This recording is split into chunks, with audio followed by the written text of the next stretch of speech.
Hey, welcome back to our Achievement Hunter series aimed at collecting the Alterac Valley gameplay achievements with quick, efficient, and at times wacky decks. Today we're hitting the mini set achievements very hard. Let's get into it. This should be interesting. So that you're not furiously howling in agony while tackling these achievements, the decks we're introducing here sometimes employ peculiar strategies for greater efficiency or fun, especially since none of these require that we win games to complete them. All our guides include timestamps for each achievement and deck codes for each deck mentioned in the description below in case you'd like to skip to one you're looking for. Now, take a deep breath and get ready to bonk these achievements into submission. Let's start off with Demon Hunter. Assuming this comes out before patch 22.6, you may be saying, wait, there isn't a Demon Hunter or Rogue achievement available at the moment. And you'd be right. However, thanks to Ridiculous Hat and Avalon from Out of Cards asking one of the Hearthstone designers about it, we know what the achievements will entail. The Demon Hunter achievement is called Right Side Mini Cards, and the second stage calls on us to draw 100 cards with Razorglaive Sentinel. I'm not certain whether or not this and the Rogue achievements will give progress retroactively, so keep that in mind when deciding whether or not you want to play these before patch 22.6 arrives. In Standard, we decided to throw the Sentinels into a questline Demon Hunter with a discounted Kazakusan and discounted treasures as the reward for completing the questline. The cheaper cards make it really easy to keep Razorglaive Sentinel going when playing after the questline completes. Kazakusan can lock up one side of your hand, making it a bit tougher to get progress, so if you're just going for swift progress, you might drop him for an Irebound Brute or a payoff card like Cthulhu. In Wild, we went with a far more aggressive build, running tons of 1 and 2 cost cards, so that Razorglaive Sentinel can certainly get a draw or two on the turn you play her, and if she sticks, you can draw a bunch more. It's nothing flashy, but it should keep you alive long enough to reach a high mana total, and then you can tear the opponent to shreds with the cards you draw with her. Best of luck drawing many cards with Razorglaive Sentinel. The mini set achievement for Druids has us call in the Boomkins to deal 400 damage or restore 400 health. They do stack, so you just have to do 400 damage and healing all together. And it turns out that damage by Boomkin on board counts too. So you're not just limited to battle cries. With the battle cry, you'll get more progress with healing from the Boomkin. But fortunately, cards like Raid Negotiator, Discovering Boomkin can give you dual progress. And that's precisely why the Make It Go Boom deck for Standard runs the Negotiator. It's also running Moonlit Guidance as a way to potentially gain extra copies of Boomkin. We didn't include Yogg Saron or Yasharj as finishers because we wanted Capture Coldtooth Mine to be a more reliable method of drawing the Boomkins. But Resizing Pouch can usually find a nice finisher or two in the late game if the tools in the deck weren't enough to close it out. However, what if every time we play Boomkin, we could be certain we'll get both the damage and the healing, so that we can get 12 progress each time? This achievement was a fun excuse to revisit untapped potential Quest Druid in Wild, as the quest reward will allow us to get extra progress with each Boomkin. While the deck is running Worthy Expedition instead of Raid Negotiator as a way to discover extra Choose One cards, the wider selection in Wild means that you will rarely discover an extra Boomkin. Still, it only took 23 games with this deck to knock out almost the entire achievement. I think we had around 20 of 400 progress before grinding through it with this deck. So 380 progress in 23 games isn't too bad. We did only have a 35% win rate, but it was a lot of fun to explore Boomkin's untapped potential. Good luck calling down the Boomkins. Gotta catch 'em all! This is not the type of Pokemon reference we needed in Hearthstone. Summoning 151 beasts with Pet Collector is just a little excessive. Yeah. What makes this even more challenging in Standard is that there's not a way to get extra copies of Pet Collector or double her battle cry. Initially, we were going to recommend this Vandar's Pets Hunter that has a pretty nice win rate, with fun and powerful death rattles that can be cheated out with Pet Collector. But the max progress you can get per game with the deck is 2 per game, and that's when you're lucky enough to draw both copies of Pet Collector. You certainly could use that deck, but since we don't want you to die of old age before completing this achievement, we built this youthful collector hunter which runs a bunch of beasts with a decent draw engine to find the pet collectors and youthful brewmasters to bounce the collectors for 4 potential progress per game. If you do run out of beasts to summon, Northshire Farmer can give you a few more to pull after you get the pet collectors in hand. I should note that the win rate against meta decks is atrocious, but you can get faster progress. So if you're set on tackling this in Standard, you've got an extraordinarily long road with a nice win rate deck, or a slightly less insanely long road with a terrible win rate deck to choose from.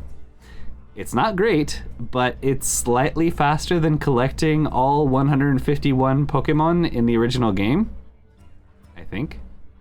However, if you'd rather play far fewer games to knock this out, this Dire Collection Hunter is running Stitch Tracker and Zola for extra copies of Pet Collector, and Bran can help her repeat her battle cry. Although the deck is running 7 5-mana beasts, we often summoned or drew the last of the beasts before the final Pet Collector was played. So, Dire Frenzy is in the deck to give you extra targets. And you can always target one of Tavish's animal companions with Dire Frenzy if none of the higher value beasts manage to stick around long enough to target them for buffing and shuffling. Even with the extra copies and Bran's help, this one will be a long grind, but if you hang in there, you will eventually catch them all. Since Hale Matron Protectorate costs 8 mana, I was initially expecting the Mage achievement to be a long grind as well, but it only took 3 games with the Standard deck and 2 games with the Wild deck we're introducing to completely burn through this one. The key of both decks is to summon multiple copies of Hale at once. This Potion of Hale deck does that with Potion of Illusion. But Drakefire Amulet can also serve as a way to summon an additional copy of Hale relatively reliably, since the dragon pool in Standard is still fairly small. So if you don't own a copy of Hale, Dragonfire Amulet is your friend for this achievement. This deck is full of small spells and spell discounts so that we can go crazy when we play Hale on the board. As you can see, the deck is only running 3 minions: Vandar as a way to discount Hale, Talon as a way to find her more reliably, and Hale herself. Did we ever get to use Vandar's discount on Hale? No, actually. Not in any of the 5 games. But it'll be even easier to do lots of damage with her if you do discount her with Vandar. And in Wild, we took a very similar approach, running the same exact 3 minions. But instead of relying on Potion of Illusion for extra copies, the deck also runs 2 copies of Molten Reflection. It has a little more efficient draw, a few more low-cost extra spell generators, and an ice block to keep you alive 1 more turn. So even with the more aggressive decks in Wild, you'll be able to melt through this quite effectively. With these decks, it shouldn't take you too long before you can say thank you for your matronage. So aside from the Lord of the Rings nostalgia, the first thing I thought when I saw the achievement for Paladins was that this is going to take forever, because I thought it was asking us to buff minions inefficiently with Ring of Courage, just giving them +1/+1 with each time we played it. Fortunately, I was wrong. since every buff this gives, including the +1/+1 per enemy minion, gives progress. So that means this achievement is actually extremely easy, so long as your opponent plays minions. And you know what? If our opponents don't play minions, we don't care, because Terrorguard Escapee can summon some for us so that our Ring of Courage can always buff for at least +4/+4. Since Ring of Courage isn't a holy spell, Knight of Anointment can't tutor it from the deck for us, but Stonehearth Vindicator often will. Even if we don't want to use the ring the same turn we draw it with Vindicator, as the opponent's side of the board may be barren, it's nice to have the ring in hand to pair with the Terrorguard when we reach 5 mana. But why settle for 4 points of guaranteed progress when you can have 8? This Mad Ring Paladin runs Mad Summoner as a way to guarantee we get 8 points of progress when games go to turn 8 or 9. It feels great to drop a Stonetusk Boar into a Mad Summoner and buff it with a ring so that it does 8 extra charging damage. This deck had an exceptional 74% win rate across 19 games. But that does mean we had to play 19 games to finish this, since opponents kept conceding to the overwhelming pressure of the deck before most games made it to a Mad Summoner and Ring finisher. Still, the games were pretty swift, so it shouldn't take long for you to master the One Ring. Good luck. You would think a lifesteal minion like Mida having Divine Shield is a great thing. And indeed, it is, until you come across this achievement. Why?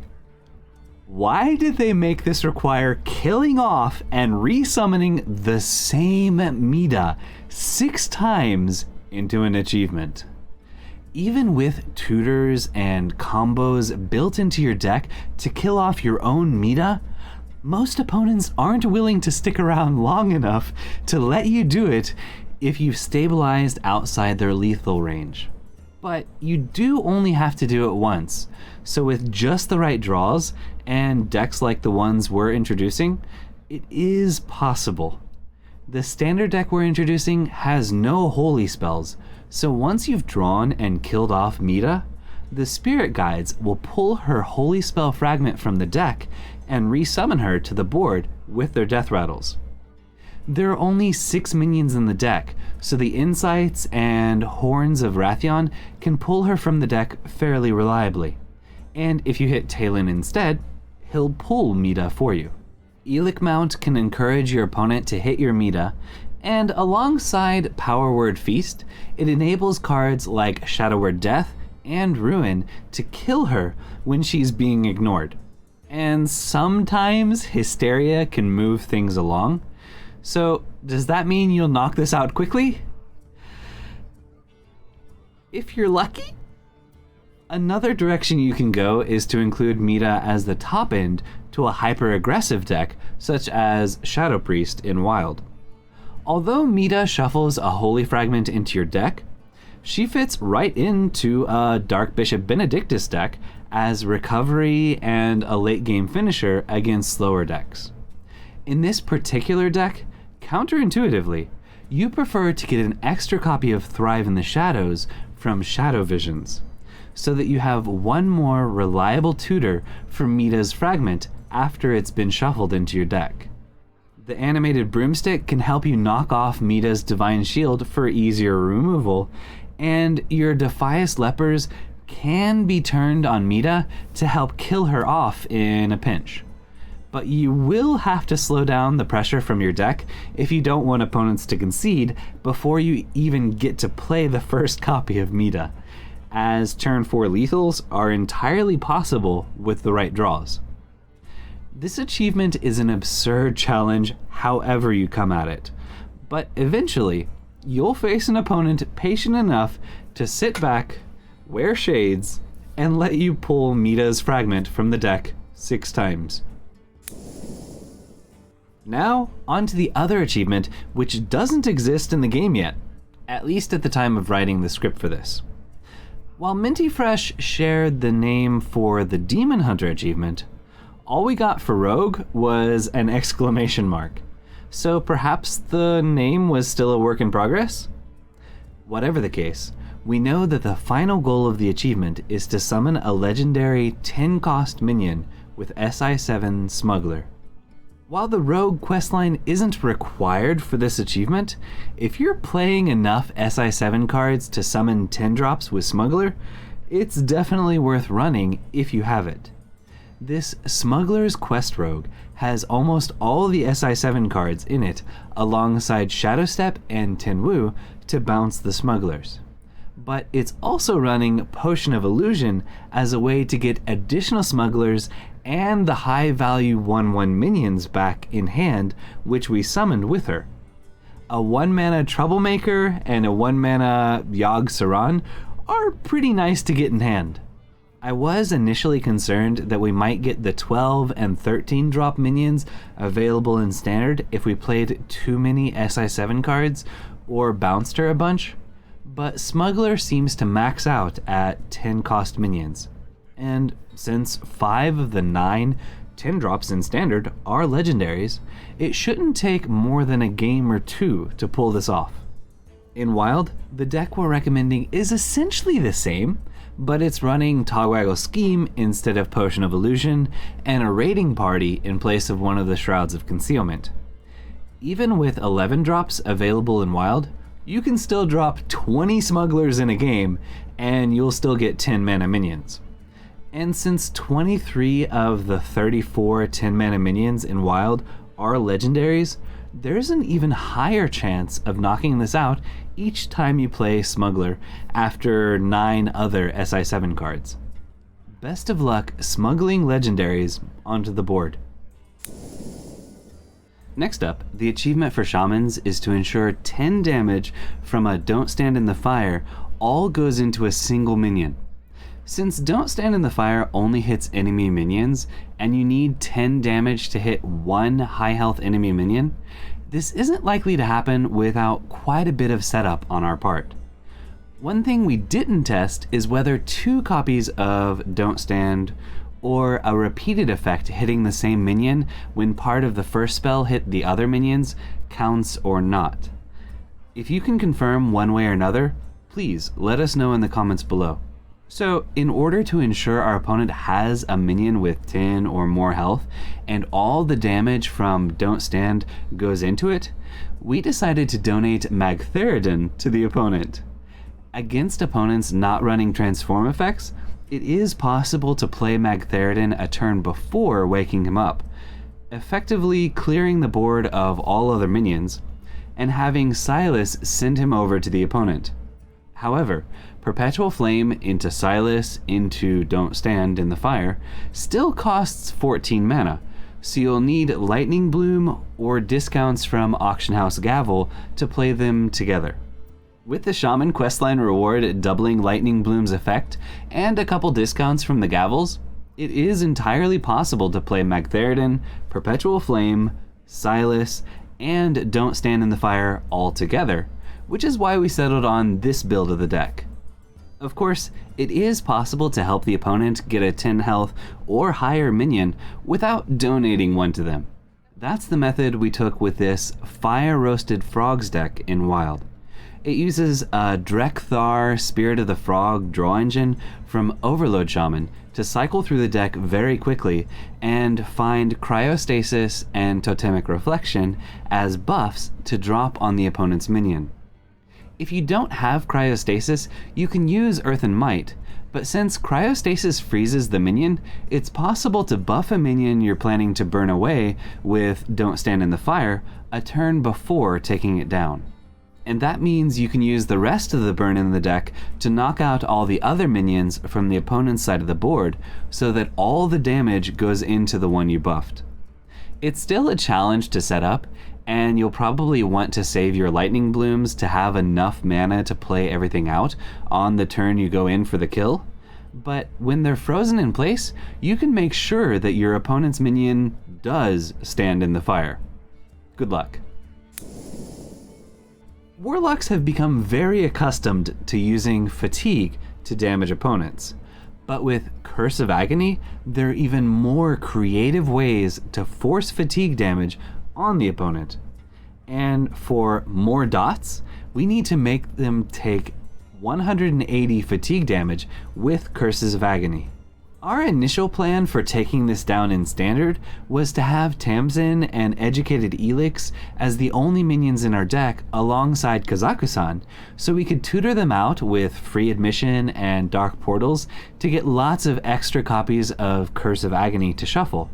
But since most opponents die by Agony 7 or 8, the Elix seemed a little excessive. This same list with Takatis and a Philosophy instead of Elix can still be pretty effective, but when we encountered this Cursed Seed Warlock by Tice, it just felt like a better deck to recommend. Both decks are running Altar of Fire as a nice way to thin the opponent's deck before we shuffle the Curses of Agony, so there's a higher chance of them drawing multiple Agonies per turn. But even without the minion tutors, it wasn't difficult to get Tamsin and at least one curse into hand quite quickly. And Altar of Fire actually works to help the alternative win condition of this deck, transforming normal fatigue into damage. It still took 12 games after 8 games with the first deck we mentioned to knock this out, but the games were pretty fun. We had exactly a 50% win rate with both decks, but HS Replay gives Tice's deck a 55% win rate. So if you're not hyper focused on achievement completion, you can climb the ladder with this deck. While we didn't play this augmented Agony deck in Wild until after completing the achievement, it proved to be quite fun as well. When the Elix are augmented instead of educated, the extra Agonies are shuffled into the opponent's deck right away, making a 7-mana play of an Elix and Tamsin with just one copy of Curse of Agony shuffle 12 Agonies at once. And Cold Light Oracle can help the opponent feel that agony a bit faster. Have fun loading up the opponent's deck with more dots. And now, the final class achievement from Alterac Valley is Hit It Like You Mean It, where we have to hit 40 minions after playing Hit It Very Hard. Sadly, adjacent minions hit by Reaper's Scythe after playing Hit It Very Hard don't count towards the achievement. So, in Standard, if you want extra progress per game, Educated Elix seems to be the route to go with. To ensure you can survive hitting that many minions very hard, we slotted the Elix into a Kazakusan Control Warrior with tons of armor gain from Frozen Buckler, Heavy Plate, Rancor, and Rokara. You do need to draw both Elix before Kazakusan can come down, but there's quite a bit of draw built into the deck, so that's not too hard. But the deck we're really excited to share for this one is this Solthraze Hit the System Warrior. While Reaper's Scythe won't give extra progress, extra hits from Solthraze do count. All you have to do is overkill minions to keep striking with Solthraze, and since you're dealing 14 damage thanks to Hit It Very Hard, there aren't many minions you're not overkilling. Fool's Bane also works, but Solthraze will let you hit one additional minion past breaking thanks to its overkill effect. Now, do you actually need to play Hack the System in this deck? Yes, definitely. Why? Because the nostalgia and fun factor are increased by 200% when including it. But seriously, this was a lot of fun to play, and there were multiple times we equipped Solthraze a turn before, dropping Cornered Sentry for guaranteed targets alongside Armored Goon for insane armor gain, for quite a bit of progress with Hit It Very Hard. The deck's win rate was terrible, but the games were terribly fun. So if you have the cards, I highly recommend trying this one out. Have a blast hitting it like you mean it. At the time of writing the script for this, we still don't know what the mystery achievement entails. However, Once the mystery achievement goes live and has been solved, we'll tackle it on stream at twitch.tv/SSAlchemist. After that, we'll trim the stream down into a walkthrough gameplay video, upload it on this channel, and add a link in the description alongside all the other deck codes. So if the mystery achievement has been available for a bit, check the description, or the pinned comment if the deck codes don't all fit in the description, for a link to that video. Best of luck solving the mysteries hidden throughout Alterac Valley. Next up, we have Job Whelp Done, where we have to attack with Onyxian whelps 200 times. Any class can pull this off with help from Raid Boss Onyxia and Onyxian Warder, but Priest and Druid each have a spell to make it go faster, and Druid's Scale of Onyxia spell puts in the most work. That's why both decks we're introducing for this achievement are in Druid. This scaly ramp Druid has Scale of Onyxia, Raid Boss Onyxia, and Onyxian Warder alongside a couple other dragons to help ensure the warders will summon a couple Onyxian whelps with their battle cries. Kazaku-san not only activates Onyxian Warder, but he serves as a finisher and a nice head start on the final achievement we'll cover in a moment. Oh, and since there aren't that many 10-cost minions, there's a pretty good chance of discovering Raid Boss Onyxia from Resizing Pouch at 10 or more mana for even more whelps to attack with. Since Raid Boss Onyxia and Scale of Onyxia are quite expensive, the deck we're using in Wild is also looking to ramp quickly by breaking the Twig of the World tree with Sphere of Sapience, hopefully moments after playing Guff. You won't be able to play Kazaku-san until Injured Marauder and Vargoth are drawn or summoned, but Oaken Summons helps with that. With Guff's help or a biology project in the middle, the Scale of Onyxia will clean up an opponent's board you destroy with the poison seeds. Also, Juicy Psych Melon serves as a great tutor for Onyxia and her scales, meaning you can summon quite a few whelps per game very reliably. Good luck rushing tons of whelps in for a swift Job Whelp Done. And finally, we have Legacy of the Kabal, requiring that we play 16 unique treasures from Kazaku-san.